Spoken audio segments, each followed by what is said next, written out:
السلام علیکم ورحمۃ اللہ وبرکاتہ. This is me Ayesha Omar. I hope you all are well انشاءاللہ. آج بات کرتے ہیں آیت نمبر 14 اور 15 کے بارے میں.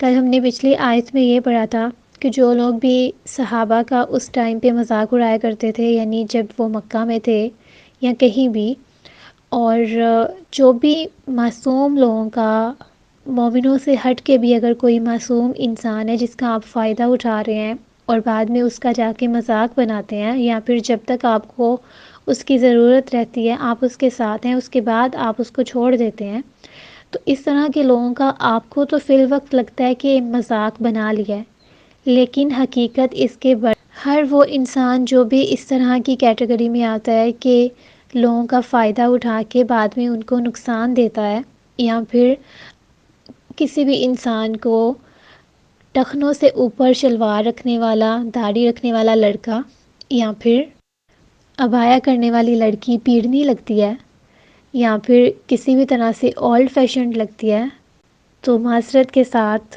غلطی ان کی نہیں ہے، غلطی ہماری ہے کہ ہمیں وہ لوگ اس طرح کے لگ رہے ہیں. وہ تو صحابیات کو، اصحاب کو فالو کرنے والے لوگ ہیں، سنتوں کو فالو کرنے والے لوگ ہیں.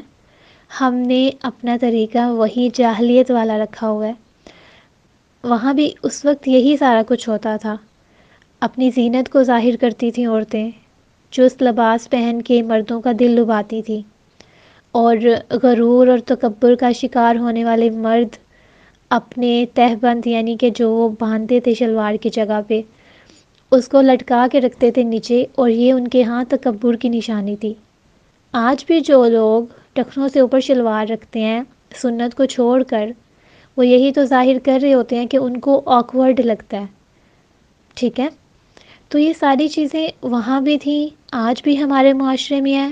دونوں میں کوئی زیادہ فرق نہیں ہے، جسٹ لباس کا سٹائل بدل گیا، چیزوں کا تھوڑا انداز بدل گیا، لیکن بات ایک ہی جیسی ہے. اللہ تعالیٰ کیا کہہ رہے ہیں؟ حقیقت کیا ہے؟ اللہ یستہزئ بہم ویمدہم فی طغیانہم یعمہون. اللہ تعالیٰ کہہ رہے ہیں کہ اللہ مذاق کرتا ہے ان کے ساتھ. کس طرح سے مذاق ہو رہا ہے؟ اللہ تعالیٰ ان کو ڈھیل دے رہے ہیں، اڑا لو جس کا مذاق بنانا ہے. مومنوں کا بنانا ہے چاہے معصوم لوگوں کا بنانا ہے. عام لوگوں کے ساتھ معاملات میں اس طرح سے پیش آنا ہے یا خاص لوگوں کے ساتھ؟ جس کے ساتھ بھی اس طرح کا بیہیویئر کرو گے کر لو، اللہ تعالیٰ نے تمہیں ڈھیل دی ہوئی ہے. کیوں ڈھیل دی ہوئی ہے؟ تاکہ تم اپنی سرکشی میں مزید بھٹک جاؤ اور تمہیں معافی مانگنے کی توفیق ہی نہ ملے. انسان معافی کب نہیں مانگتا؟ جب اسے محسوس ہی نہیں ہوتا کہ وہ غلط کر رہا ہے، اور اس کو مزید مواقع ملتے جاتے ہیں کہ جتنا گر سکتے ہو اتنا گر لو، جتنا غلط کر سکتے ہو اتنا غلط کر لو، تاکہ جب تمہاری موت آئے تو تم نے معافی نہ مانگی ہوئی ہو اور تمہارا حساب ہو جائے. کیونکہ اگر ان کو دنیا میں احساس ہو گیا تو وہ معافی مانگ لیں گے، اور جو پھر معافی مانگ لے اللہ تعالیٰ اس کو معاف کر دیتے ہیں. تو ایسے لوگوں کو توفیق ہی نہیں ملتی اس چیز کی کہ وہ بچ سکیں، اللہ تعالیٰ سے بچ سکیں، اس کے عذاب سے بچ سکیں. اور ایسا انسان پھر اتنی سرکشی کرتا ہے کہ وہ بھٹک جاتا ہے، گمراہ ہو جاتا ہے. اس کو معلوم ہی نہیں ہوتا کہ اس نے اب خود کے ساتھ کرنا کیا ہے. دنیا کی زندگی میں انسان کو یہ ساری چیزیں سمجھ میں آ سکتی ہیں، لیکن جب وہ مر جائے گا نا، قبر میں پڑا ہوگا، جب فرشتے اس کو دکھائیں گے کہ وہ کیا کر کے آیا ہے، اس وقت کو وہ کہے گا کہ میں نے کیا کر دیا، مجھے واپس بھیجا جائے. لیکن نہیں، اللہ تعالیٰ کا کیا قانون ہے؟ جو ایک بار مر گیا وہ واپس نہیں جائے گا. اور ایسے لوگوں کے بارے میں اللہ تعالیٰ کہتے ہیں کہ اگر ان کو واپس زندگی دے بھی دی جائے تو پھر بھی وہ ٹھیک نہیں ہوں گے، کیونکہ انہوں نے پہلی بار جو مہلت دی تھی اس میں اپنا کام کیا کیا. جس نے سمجھنا ہوتا ہے وہ پہلی مہلت میں ہی سمجھ جاتا ہے، اور جس نے نہیں سمجھنا اس کو بار بار آپ موقع دے کے دیکھ لیں، وہ نہیں سمجھتا. باقی بھی تو لوگ ہی ہیں نا جنہوں نے پہلی مہلت میں سمجھا، تو وہ کیوں نہیں سمجھ سکے تھے؟ پھر آگے اللہ تعالیٰ کیا کہتے ہیں؟ اولئک الذین، یہی وہ لوگ ہیں، اشتروا الضلالہ، جنہوں نے گمراہی کو خرید لیا ہے، بالہدی، ہدایت کے بدلے میں. فما ربحت تجارتہم، پس ان کو کوئی بھی نفع نہیں دینے والی ان کی اس طرح کی تجارت. وما کانوا مہتدین، اور نہ ہی وہ ہدایت پانے والے ہیں. اللہ تعالیٰ نے پیچھے ہدایت پانے والوں کا بتا دیا تھا کہ وہ عاجز ہوتے ہیں، وہ متقی ہوتے ہیں، وہ ڈرنے والے ہوتے ہیں، وہ خوف رکھتے ہیں کہ ان سے کوئی غلطی نہ ہو جائے۔ تو یہاں تو جو کیٹیگری بتائی جا رہی ہے وہ بالکل الگ ہے۔ یہ تو جھوٹ بولنے والے ہیں، منافقین ہیں، مذاق کرنے والے ہیں، تو پھر ایسے لوگوں کو ہدایت کیسے مل سکتی ہے؟ ہدایت کن کو ملنی ہے اللہ تعالیٰ نے بتا دیا۔ اب ان لوگوں نے خود اپنے لیے گمراہی خریدی ہے۔ اللہ تعالیٰ نے آپ کو دو راستے دکھائے ہیں، ایک صحیح ہے، دوسرا غلط ہے۔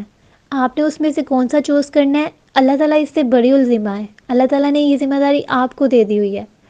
اب اگر آپ نے گمراہی کے بدلے میں ہدایت کے بدلے میں گمراہی خود اپنے لیے خرید لیا ہے، تو پھر آپ نے نفع مند تجارت تو نہیں کی، آپ کو تو یہاں پہ لاس ہو چکا ہے۔ اللہ تعالیٰ نے جب بتا دیا کہ آپ کو کون سا بزنس کرنا ہے، آپ کو کون سی تجارت کرنی ہے، لیکن آپ نے جب خود اپوزٹ سائڈ کو چوز کیا ہے، تو پھر اس کے بعد آپ نے جو تجارت کی ہے وہ آپ کے لیے نفع مند تو ثابت نہیں ہو سکتی، وہ آپ کو ہدایت والے راستے پہ نہیں لے کے جا سکتی۔ اس لیے خود کو کوئی بہت بڑی چیز سمجھنا چھوڑ دیں، عاجز رہیں، لوگوں کا مذاق مت بنائیں، کسی بھی طرح کے لوگوں کا مذاق نہیں بنائیں۔ آج ہم یہاں پہ چند لوگوں کے سامنے ان کا ہنسی مذاق بنا کے خوش ہو لیتے ہیں، کل جب قیامت والے دن اللہ تعالیٰ آپ کا مذاق بنائے گا تو آپ وہاں پہ کیا کریں گے؟ اس دن تو سینگوں والی بکری سے بھی بغیر سینگ والی بکری حساب لے گی۔ اللہ تعالیٰ اس کو سینگ دیں گے بغیر سینگ والی بکری کو، کہ تمہارے ساتھ جو اس نے زیادتی کی تھی اب تم بھی اس کا بدلہ پورا کر سکتی ہو۔ تو آپ سوچئے، آپ کو تو اشرف المخلوقات بنایا، آپ جانور نہیں ہیں، آپ انسان ہیں۔ کل قیامت والے دن جب دنیا کے ہر ایک شخص کے سامنے آپ سے بدلہ لیا جائے گا تو آپ کیسا محسوس کریں گے؟ تو اپنے مقام کو سمجھیے کہ اللہ تعالیٰ نے آپ کو کیا بنایا ہے اور آپ کو کیا کرنا ہے۔ جزاکم اللہ خیراً۔